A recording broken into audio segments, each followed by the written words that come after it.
Sure, there was a period of time when bourbon was being consigned to that great liquor store in the sky. That was probably about in the 1960s, I guess, when there was a bit of overproduction.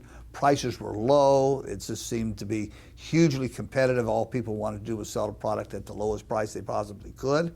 There wasn't all that pizzazz and marketing and merchandising and thought going into new product development. But out of problems, those are where opportunities develop from. And so that's what we always seem to focus on. I mean, it was always it always has been a positive attitude, a can-do kind of spirit to what we do every day.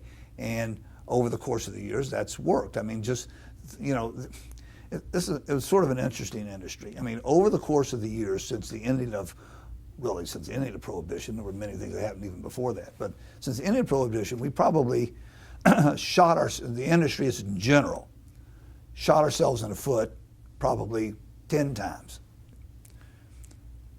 First of all, World War II comes along. Yeah. That wasn't something we did, but it's something that really set the industry back.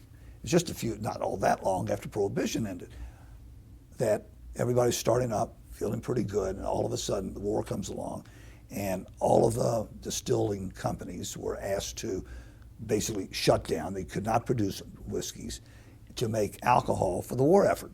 Fine, everybody bought into that naturally, because that was the most important thing, but it did set back your business for a period of the early 1940s all the way to 1945 that you couldn't make any whiskey. So there was this large gap in inventory.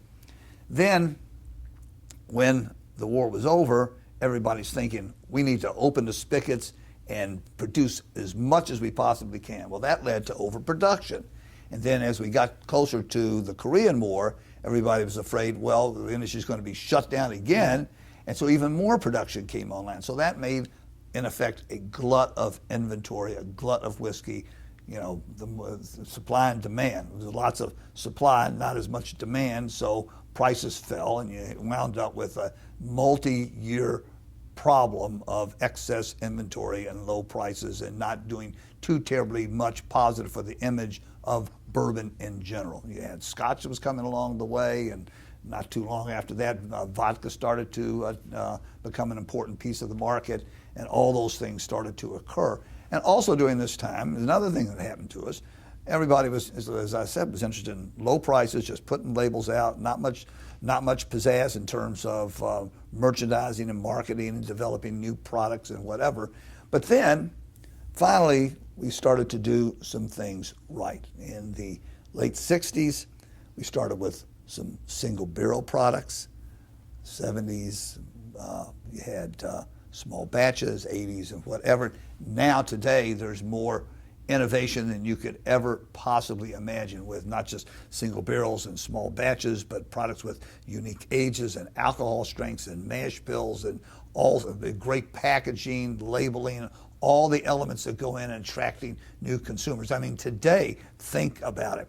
We have flavored bourbons. If we had been sitting around just as little as 5 or 6 years ago at a marketing meeting, and somebody said, I haven't raised my hand, I think we need to have a cherry flavored or a honey flavored bourbon, they'd probably been thrown out of the meeting and said, what are you talking about? This is nutty, crazy, this will never sell. These are the hottest things. These are things that have helped revitalize and reinvent this segment of the alcohol beverage industry. Bourbon is now sort of the king of spirits out there today, both domestically and around the world.